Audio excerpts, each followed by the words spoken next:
नमो भगवते वासुदेवाय।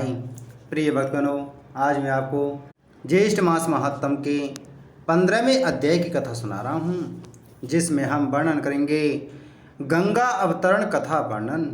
स्कंद जी कहने लगे कि हे ऋषियों, कपिल मुनि ने राजा सगर और ऋषि गणों से पूछा कि आप कौन हैं और कहाँ से आए हैं तथा मेरे पास आने का कारण क्या है। वे लोग कहने लगे कि भगवान, यह परम धर्मात्मा राजा सगर सुख और दुख से व्याप्त होकर आपके सामने गिरा है। इस राजा के दुख का कारण आप सुनिए। यद्यपि आप सर्वज्ञ ज्ञाता हैं, हे प्रभु, इस राजा सगर ने अपने 60,000 पितरों से युक्त होकर अश्वमेध यज्ञ को आरंभ किया और इसने संग्राम में इंद्र को भी जीत लिया। जब यज्ञ आरंभ हुआ और 60,000 पुत्रों और बहुत सी सेना के सहित यज्ञ के अश्व को जगतीतल पर छोड़ दिया गया, तब यह घोड़ा फिरता हुआ अकस्मात अदृश्य हो गया।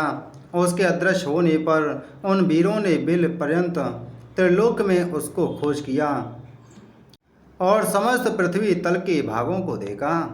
इनकी बातें सुनकर समाधि के द्वारा जब समाचार जानकर कपिल ऋषि बोले कि हे ऋषियों, इस कर्म को गुप्त रूप से करने वाला इंद्र है। यज्ञ के घोड़े को मेरे पास बांधकर वह स्वयं अपने लोक को चला गया। सगर पुत्र तथा राज्य के मंत्री को और अशोक के रक्षकों ने मुझको चोर समझकर बांध दिया और मारने पीटने लगे।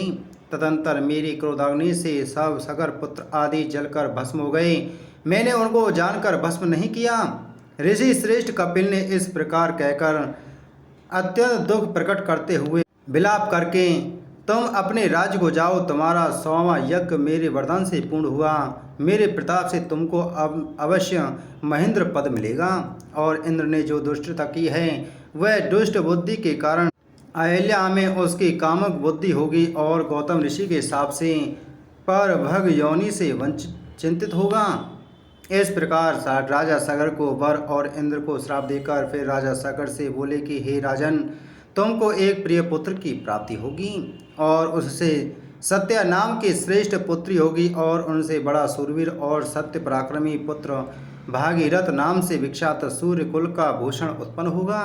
वह शस्त्र और अस्त्र विद्या में कुशल, नीतिमान, सत्यवान और पवित्र आचरण वाला होगा। वह समस्त पृथ्वी को जीतकर अति दुष्कर तप करेगा। तप के प्रभाव से गंगा जी को स्वर्ग से अपने पितरों के उद्धार के लिए लावेगा। उस गंगा जी के दिव्य जल बिंदु के स्पर्श से आपके पुत्र दिव्य देहधारी हो जाएंगे और तुम्हारे साथ विष्णु मंदिर वैकुंठ लोक को जाएंगे। पृथ्वी पर राजा भागीरथ से लाई जाने वाली श्री गंगा जी भागीरथी के नाम से प्रसिद्ध होगी।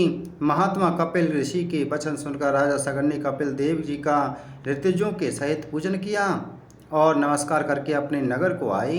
इसके पश्चात बड़े कष्ट के साथ कुछ समय बीतने पर एक अच्छे दिन मुहूर्त में सती सुभगा को पुत्र उत्पन्न हुआ।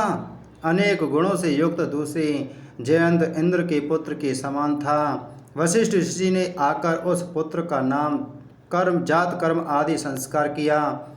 उसके जन्म के समय गौदान तथा अनेकों और दूसरे दान देकर अन्य जनों को वस्त्र धन आदि देकर प्रसन्न किया। 12वें दिन उस बालक का नामकरण संस्कार करके उसका नाम भागीरथ रखा और शुक्ल पक्ष के चंद्रमा की तरह प्रतिदिन वह बढ़ने लगा। उपनयन समय आने पर राजा सगर ने विधिवत अपने पौत्र का उपनयन संस्कार किया।